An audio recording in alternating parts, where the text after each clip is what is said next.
Start हो गया।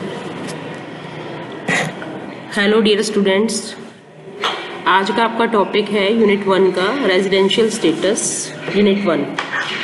तो रेजिडेंशियल स्टेटस के बारे में मैं बस इतना ही कहना चाहूँगी फर्स्ट कि रेजिडेंशियल स्टेटस किसी भी पर्सन की टोटल इनकम को कंप्यूट करने का बेस है कि वो रेजिडेंट है, नॉन रेजिडेंट है, नॉन ऑर्डिनरी रेजिडेंट है, कौन सी इनकम पर वो टैक्स पे करेगा। एक पर्सन अपनी इनकम इंडिया में भी कमा सकता है, इंडिया के बाहर भी कमा सकता है, लेकिन क्वेश्चन ये है कि वो कौन सी इनकम पर कहाँ पर टैक्स पे करेगा। तो इसी के लिए रेजिडेंशियल स्टेटस जानना बहुत जरूरी है।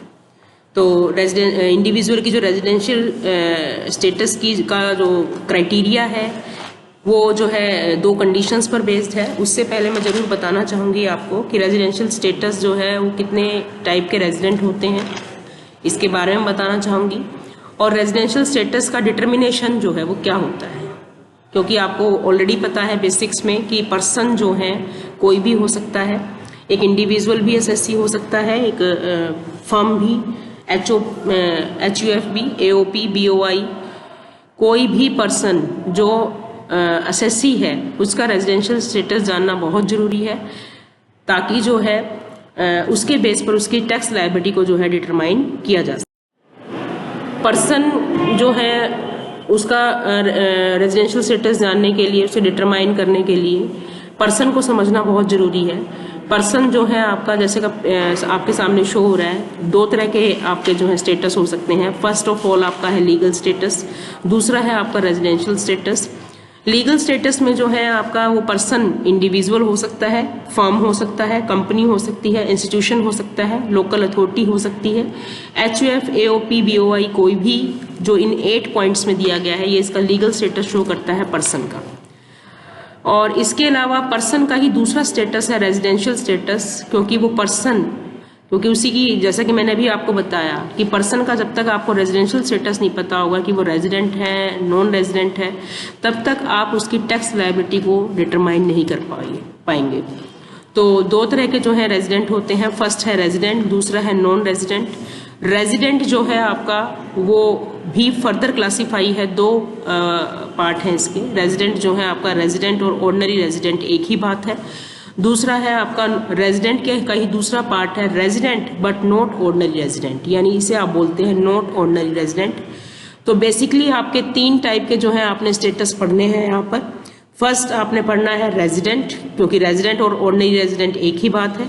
दूसरा आपने पढ़ना है नॉट ऑर्डिनरी रेजिडेंट, और तीसरा आपने पढ़ना है नॉन रेजिडेंट। तो अभी मैंने आपको रेजिडेंशियल स्टेटस जो है उसमें डिटरमाइन करना बताया। उसको डिटरमाइन करने के लिए पर्सन को समझना जरूरी था, पर जो है मैंने आपका बताया है कि 2 तरह के स्टेटस हो सकते हैं उसके, लीगल भी हो सकता है और रेजिडेंशियल भी हो सकता है। इसके बाद दोबारा इसने जो है आपके सामने है रेजिडेंशियल स्टेटस कितने टाइप पे होते हैं, 2 बेसिकली इन्होंने बताए हैं, रेजिडेंट और नॉन रेजिडेंट।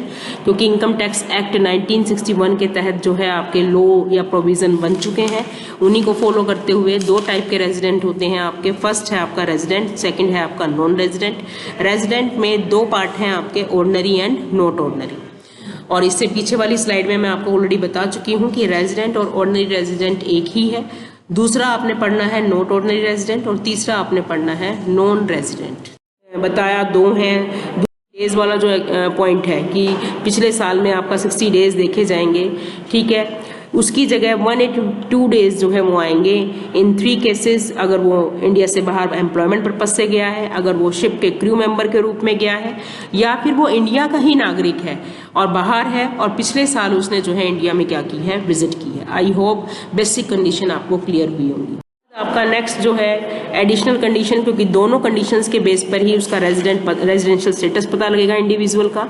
तो एडिशनल कंडीशन जो है सेक्शन 6 सब सेक्शन 6 में दी गई हैं। 6(1) के अंदर बेसिक थी, 6(6) के अंदर आपकी एडिशनल है। तो एडिशनल कंडीशंस जो हैं वो क्या कहती है कि वो इंडिया में रेजिडेंट, फर्स्ट ये भी 2 हैं आपकी, एडिशनल भी 2 हैं, कि प्रीवियस ईयर से ठीक पहले के 10 सालों में 2 साल इंडिया में वो रेजिडेंट रहा हो, या प्रीवियस ईयर से ठीक पहले के 7 सालों में 730 डेज वो इंडिया में रहा हो। तो आपका ये देखो शो भी हो रहा है स्लाइड पे कि at least 2 out of 10 previous years या 730 days out of 7 previous years. तो ये 2 कंडीशंस अगर आपकी हैं तो वो कौन सी हैं आपकी एडिशनल कंडीशन। अभी आपका स्टेटस डिटरमाइन नहीं हुआ है इंडिविजुअल का, क्योंकि अभी तो जस्ट आपको जो है उसका बेस पता लगा है कि बेसिक कंडीशन और एडिशनल कंडीशन के बेस पर ही इंडिविजुअल क्या हो सकता है, रेजिडेंट, NOR या NR। लेकिन वो कब होगा आपको ये जानना जरूरी है कि अगर कोई भी इंडिविजुअल, ठीक है, satisfy any one of the basic condition, यानी इनमें से कोई भी बेसिक कंडीशन कितनी थी, कितनी बताई मैंने आपको, बेसिक कंडीशन 2 में से कोई एक कंडीशन सेटिस्फाई करता है, यानी एटलीस्ट सेटिस्फाई 1 बेसिक कंडीशन, और दोनों एडिशनल सेटिस्फाई करता है, तो वो इंडिविजुअल क्या है आपका, रेजिडेंट। और नॉन ऑर्डिनरी कब है, जब वो एटलीस्ट 1 बेसिक कर रहा है और दोनों में से कोई भी एडिशनल नहीं कर रहा है, तो वो नॉन ऑर्डिनरी है। और अब वो नॉन रेजिडेंट है कि वो एक भी बेसिक नहीं कर रहा है, एडिशनल करे या ना करे इस बात का कोई क्वेश्चन अराइज नहीं है, तो वो इंडिविजुअल क्या कहलाता है, नॉन रेजिडेंट। तो नॉन रेजिडेंट जो है इंडिविजुअल जो है आपका 3 तरह के होते हैं, ये ऊपर पहले ही बता दिया था मैंने। इंडिविजुअल का स्टेटस जो है आपका 3 तरह का है, रेजिडेंट है, रेजिडेंट भी हो सकता है इंडिविजुअल, नॉन ऑर्डिनरी भी हो सकता है और नॉन रेजिडेंट भी हो सकता है। ये कब होगा, ये 2 कंडीशंस पर डिपेंड था, एडिशनल और बेसिक और एडिशनल। इन्हीं 2 कंडीशंस को आपने पीछे पढ़ा, उन्हीं कंडीशंस के बेस पर ये डिसाइड था कि वो इंडिविजुअल रेजिडेंट है अगर वो कम से कम एक बेसिक और दोनों एडिशनल पूरी कर रहा है। वो इंडिविजुअल नॉन ऑर्डिनरी है अगर वो कम से कम एक बेसिक और एक भी एडिशनल पूरी नहीं कर रहा है। और वो इंडिविजुअल नॉन रेजिडेंट है अगर वो एक भी बेसिक नहीं कर रहा है, एडिशनल करे या ना करे इस बात का कोई क्वेश्चन।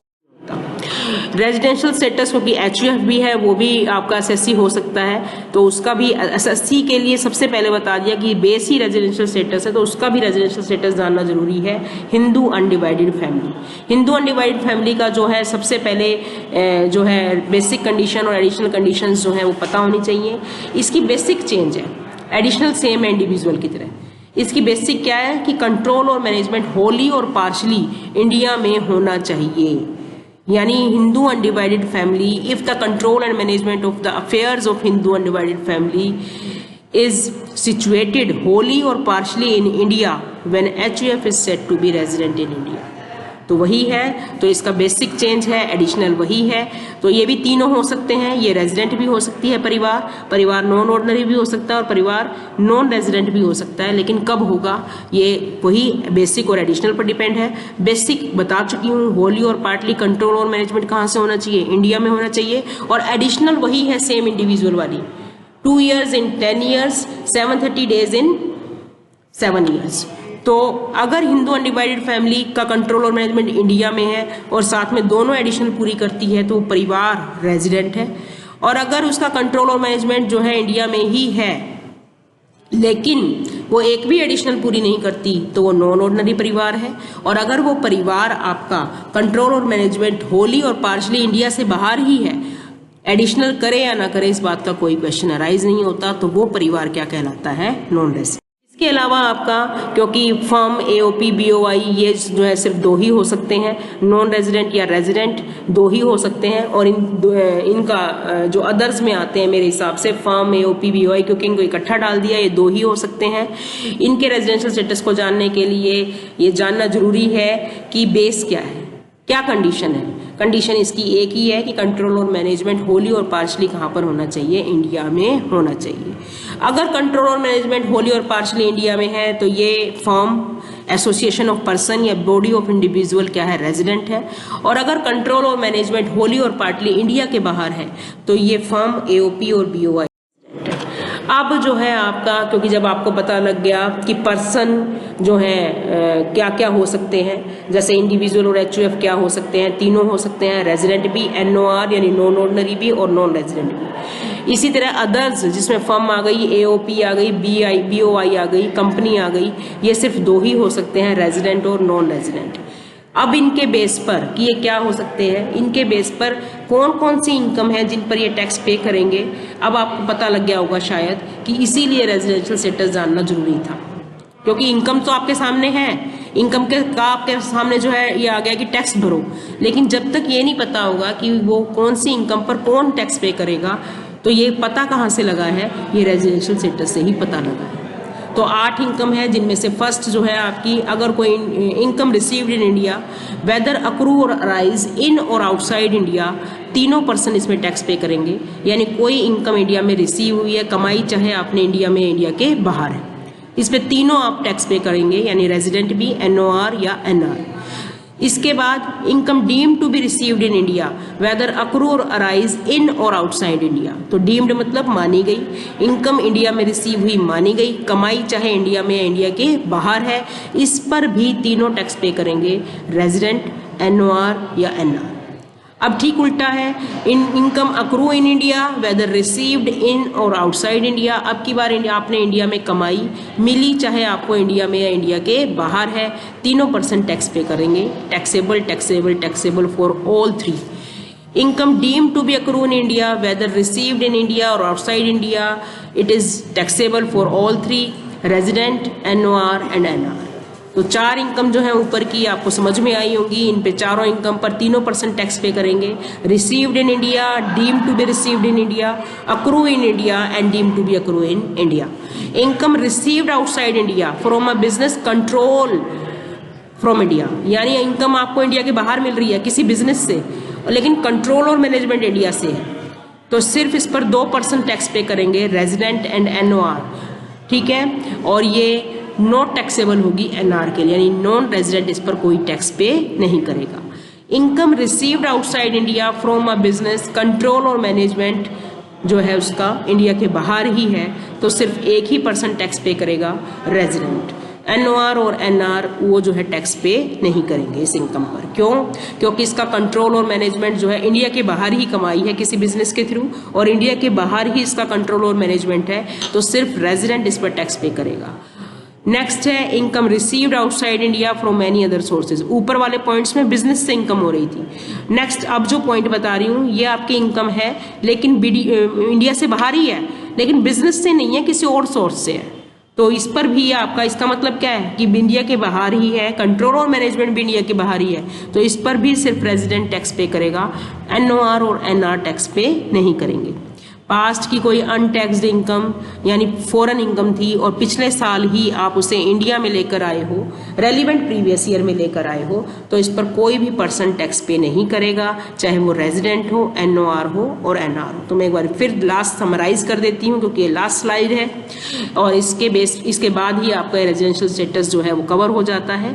तो इसमें आपका 8 इनकम बताई गई हैं जिन पर ये पता लगेगा कि रेजिडेंट, एनओआर, एनआर कौन टैक्स पे करेगा। Received in India, deemed to be received in India, accrue in India, deemed to be accrue in India, इन पे तीनों बंदे जो हैं टैक्स, तीनों पर्सन जो हैं वो टैक्स पे करेंगे, whether it is resident, NOR और एनआर।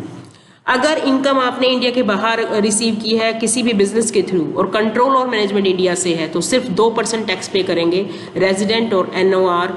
एनआर इस पर, यानी नॉन रेजिडेंट इस पर टैक्स पे नहीं करेगा। समझो बात को, इंडिया के बाहर ही रिसीव हुई, कंट्रोल और मैनेजमेंट इंडिया से है, और किससे रिसीव हुई? बिजनेस से।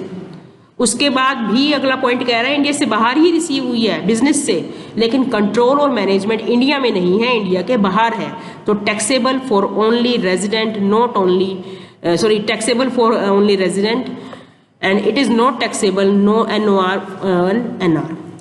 अगर इनकम जो है आपके इंडिया के बाहर रिसीव हुई है, अब की बार बिजनेस से रिसीव नहीं हुई, किसी और सोर्स से रिसीव हुई है इंडिया के बाहर, और इंडिया के बाहर ही कंट्रोल और मैनेजमेंट है, तो it is taxable for only resident. And अगर आपकी लास्ट की कोई अनटैक्सड इनकम है पिछले कई सालों की, फॉरेन इनकम है, अनटैक्सड है, और रेलिवेंट प्रीवियस ईयर का मतलब होता है जिस ईयर में आप इनकम को असेस करने जा रहे हैं उससे ठीक पिछला ईयर, वो क्या होता है? Relevant previous year. Relevant previous year में ही आप उस पास्ट अनटैक्सड इनकम को इंडिया में लेकर आए हैं, तो वो कोई भी पर्सन उस पर टैक्स पे नहीं करेगा। और आई होप ये समझ में आया होगा आप सबको। तो बेटा इसको ध्यान से सुनना है, और आपको चैनल को आपने जो है लाइक एंड सब्सक्राइब करना है और शेयर भी करना है बेटा। ओके बेटा, थैंक यू।